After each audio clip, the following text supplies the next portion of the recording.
ஓம் சாந்தி 17/6/2026. இன்றைய வானியில் ஸ்லோகனை பற்றிய சிந்தனை.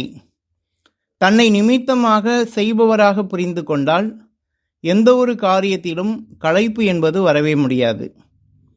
தன்னை நிமித்தமாக செய்பவராக புரிந்து கொள்வது என்றால் தன்னை கருவி என்று புரிந்து கொள்வது ஆகும். கருவி என்றாலே அதை இயக்குபவரின் இயக்கத்தில் இயங்குவது. ஆதலால் அனைத்திற்கும் பொறுப்பாளர் நம்மை இயக்குபவர் ஆகிவிடுகிறார். இயங்கக்கூடிய நமக்கு எந்த ஒரு கஷ்டமும் கிடையாது. ஆனால் நாம் செய்விப்பவரை மறந்து நான் தான் செய்ய வேண்டியதாக இருக்கிறது என்று நினைக்கிறோம் என்றால் அப்போதுதான் நமக்கு களைப்பின் அனுபவம் ஏற்பட ஆரம்பிக்கிறது.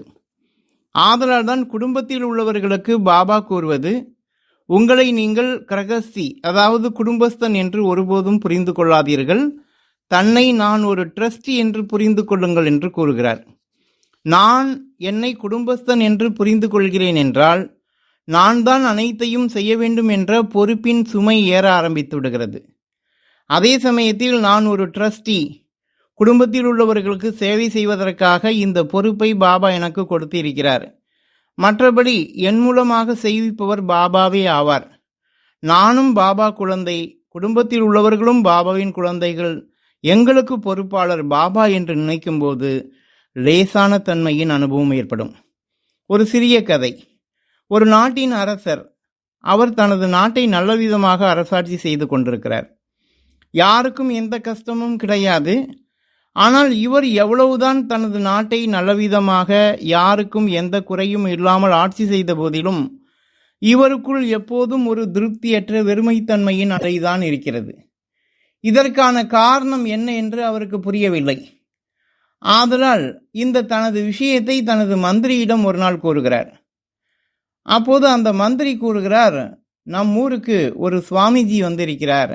அவர் நிறைய பேருக்கு நல்ல கருத்துக்களை கூறி வருகிறார் என்று கேள்விப்பட்டேன். ஆதலால் அவரை இங்கு வர வைத்து உங்களுக்கான பிரச்சனைக்கான தீர்வை கேட்டுவிடுவோம் என்று கூறுவார்.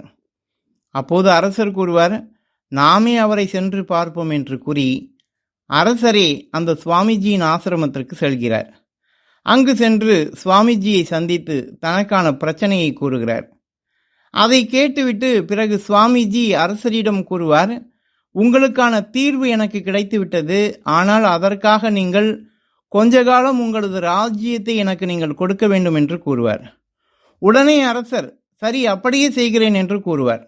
சுவாமிஜி அப்படி ஒரு பதிலை எதிர்பார்த்திருக்க மாட்டார். சரி, ராஜ்யத்தை என்னிடம் கொடுத்துவிட்டு நீங்கள் என்ன செய்வீர்கள் என்று கேட்பார். அதற்கு அரசர் கூறுவார், இங்கிருந்து வெளியூர் சென்று ஏதாவது வேலை பார்த்து பிழைத்துக் கொள்வேன் என்று கூறுவார். அப்போது சுவாமிஜி கூறுவார், வெளியூர் சென்று உங்களுக்கு தெரியாத வேலை செய்வதற்கு பதிலாக உங்களுக்கு தெரிந்த வேலையான ராஜ்யத்தை ஆட்சி செய்யும் வேலையவே செய்யுங்கள். நான் ஒரு 6 மாதம் கழித்து உங்களை சந்திக்கிறேன் என்று கூறிவிட்டு சென்று விடுவார். அரசரும் சரி அப்படியே செய்கிறேன் என்று கூறி தனக்கான ராஜ்யத்தின் காரியங்களை செய்து கொண்டிருப்பார். சுவாமிஜி சொன்னபடி 6 மாதம் கழித்து அரண்மனையில் உள்ள அரசரை சந்திப்பார். அரசரும் ராஜ மரியாதையோடு சுவாமிஜியை அழைத்து அரச சிம்மாசனத்தில் அமர்த்தி அரச கிரீடமெல்லாம் வைத்து மரியாதை செய்வார். சுவாமிஜி அரசரின் பணிவுத்தன்மையின் உபசரிப்பை கண்டு மிகவும் மகிழ்ச்சி அடைந்து, ராஜ்யம் எப்படி நடந்து கொண்டிருக்கிறது, நீங்கள் எப்படி இருக்கிறீர்கள் என்று கேட்பார். உடனே அரசர் கூறுவார், இப்போது நான் மிகவும் மகிழ்ச்சியாக திருப்தியாக இருக்கிறேன். இப்போது என்னிடம் எந்தவிதமான சுமையின் அனுபவமோ வெறுமைத்தன்மையின் நிலையோ இல்லை. நான் சதா என்னை லேசாக அனுபவம் செய்கிறேன். ராஜ்யமும் நன்றாக நடந்து கொண்டிருக்கிறது என்று கூறுவார்.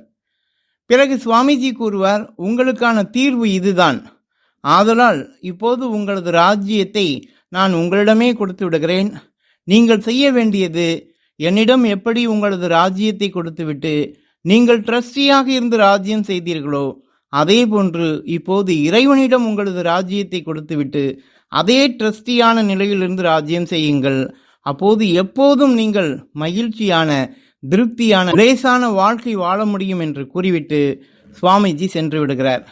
அரசரும் அதுபோன்று ட்ரஸ்டியாக இருந்து தனக்கான ராஜ்யத்தை செய்வார். அப்படி இப்போது நாம் குடும்பத்தில் இருந்தாலும் சென்டரில் நிமித்தமான டீச்சராக இருந்தாலும் எந்த ஒரு சேவைக்கு பொறுப்பாளராக இருந்த போதிலும் யஜ்ய சேவை செய்த போதிலும் தன்னை ட்ரஸ்டியாக கருவியாக உணர்ந்து காரியங்களை செய்கிறோம் என்றால் களைப்பற்ற நிலையின் சதா கவலையற்ற ராஜாவாக தன்னை அனுபவம் செய்ய முடியும். எப்படி பிரம்மா பாபா மம்மா தாதிகள் தீதிகள் சதா தன்னை ஒரு கருவியாக உணர்ந்ததால்தான் சதா லேசான நிலையில் உலக சேவையிலும் வெற்றியின் அனுபவத்தை செய்து தனக்கான சம்பூர்ண பரிசா நிலையையும் அடைந்தார்கள்.